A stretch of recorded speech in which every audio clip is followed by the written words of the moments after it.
বাংলাদেশ এক সিন্ডিকেটের রাজ্য, যে রাজ্যে সিন্ডিকেট দিন দিনে বৃদ্ধি পাচ্ছে। সেই সিন্ডিকেট যতদিন পর্যন্ত আমরা ভাঙতে না পারবো, ততদিন পর্যন্ত বাংলাদেশকে সামনের দিকে এগিয়ে নিতে পারবো না। আমি আপনাদেরকে জানাবো যে হামজা চৌধুরী শ্রীলঙ্কা বাংলাদেশ খেলায় যে রাগের বহিঃপ্রকাশ করেছেন, সেটার কারণ একটু পরে জানাবো। তার আগে কিছু কথা বলেনি বাংলাদেশের এই সিন্ডিকেটের ব্যাপারে। যেমন দেখেন, দক্ষিণ এশিয়ার সবচেয়ে সেরা গোলকিপার হচ্ছে জিকু, আনিসুর রহমান জিকু। যে জিকু দক্ষিণ এশিয়ার মধ্যে সবচেয়ে সেরা গোলকিপার হিসেবে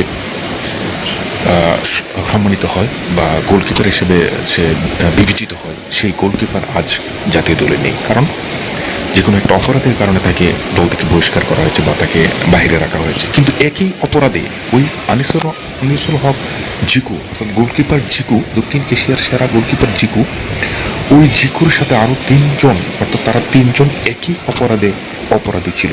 বাট ওই দুইজন থেকেই আবারও খেলায় ফিরেছে, আবারও দলে ফিরেছে। কিন্তু গোলকিপার জিকু, যে বাসপাখি নামে পরিচিত দক্ষিণ এশিয়ার, সেই বাসপাখি গোলকিপার জিকুকে দলে ফেরানো হয়নি। কারণ কি? এটাও হয়তো কোন ধরনের সিন্ডিকেট। এই সিন্ডিকেট যতদিন পর্যন্ত বাংলাদেশ থেকে উধাও না হবে, ততদিন পর্যন্ত বাংলাদেশ ফুটবল ফেডারেশন, বাংলাদেশ দল, বাংলাদেশ জাতীয় দল বিশ্ববাজারে মাথা উঁচু করে দাঁড়াতে পারবে না।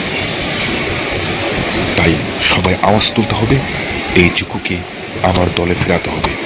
যেই বাসপাখি গোলকিপার জিকু, তার খেলা অত্যন্ত সুন্দর এবং মার্জিত খেলা ছিল, সেই জিকুকে আবার দলে ফেরাতে হবে। ভুল করলে তাকে শাস্তি দিতে হবে, আর্থিক দণ্ড দেওয়া যেতে পারে বা অন্যান্য দণ্ড দেওয়া যেতে পারে, কিছু সময় বহিষ্কার করা যেতে পারে। কিন্তু এরকম একটা দক্ষ গোলকিপারকে সারা জীবনের জন্য তাকে বহিষ্কার করা যায় না। একই অপরাধে যদি ওই দুইজন দলে প্রবেশ করতে পারে, তাহলে জিকু কেন প্রবেশ করবে না? তাই এই বাংলার বুকে আওয়াজ তোলা ছাড়া কোনো কিছু সংশোধন হয় না, আওয়াজ তোলা ছাড়া কোনো কিছু সংস্কার হয় না। এই জন্য আওয়াজ তুলতে হবে এবং ওই জিকুকে আবার দলে ফেরাতে হবে। এখন আসি হামজা চৌধুরীর বিষয়টি নিয়ে, যে হামজা চৌধুরীর রাগের বহিঃপ্রকাশ, এই বিষয়টি নিয়ে আলোচনা করব। বিষয়টা হচ্ছে যে হামজা চৌধুরী খেলার শেষ মুহূর্তে অল্প সময় আছে, এই সময়ে বলটা যত তাড়াতাড়ি খেলানো যায় বা যত সময় অপচয় কম করা যায়, ততই বাংলাদেশ টিমের জন্য অত্যন্ত ভালো ছিল।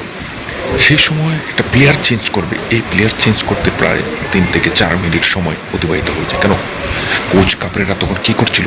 কোচ কাবরেরার ব্যর্থতার বহিঃপ্রকাশ হয়েছে তখন। কারণ কোচ কাবরেরা সে আসলে ভালো কোচ নয়, তার কোনো প্ল্যানিং নাই। প্রতিটা কোচেরই খেলা পরিবেশনের জন্য বা খেলা পরিচালনা করার জন্য একটা প্ল্যানিং থাকে।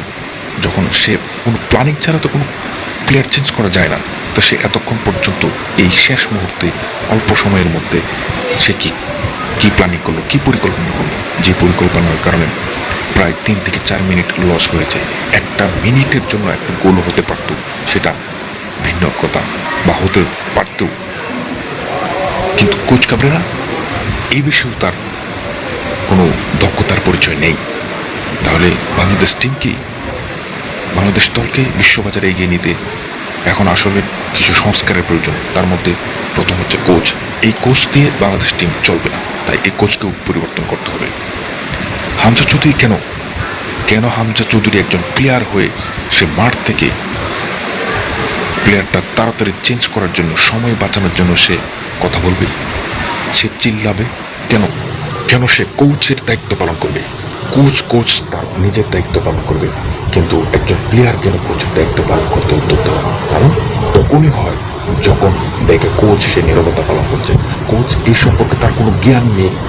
কোচ একটা খেলার যে টাইমিংয়ের ব্যাপার স্যাপার আছে, এই ব্যাপারে তার কোচের কোনো দক্ষতাই নেই। এই অদক্ষ কোচ দিয়ে বাংলাদেশ টিম চলবে না। এই জন্য এই কোচকেও পরিবর্তন করতে হবে। বাংলাদেশ টিমকে বিশ্ববাজারে এগিয়ে নিতে হলে একটা ভালো কোচের প্রয়োজন। আর এই কোচ বাংলাদেশ যে পুরনো টিম ছিল, এই পুরনো টিমের জন্য হয়তো যথেষ্ট হতে পারে, কিন্তু বর্তমান অবস্থার প্রেক্ষিতে বাংলাদেশ যে টিম গঠিত হয়েছে, এই টিমের জন্য এই কোচ গ্রহণযোগ্য নয়। এই চ্যানেলে নতুন হয়ে থাকেন, অবশ্যই চ্যানেলটি সাবস্ক্রাইব করে পাশে থাকা বেল আইকনটি বাজিয়ে রাখবেন। সেই সাথে ভিডিওতে লাইক না দিলে অবশ্যই একটি লাইক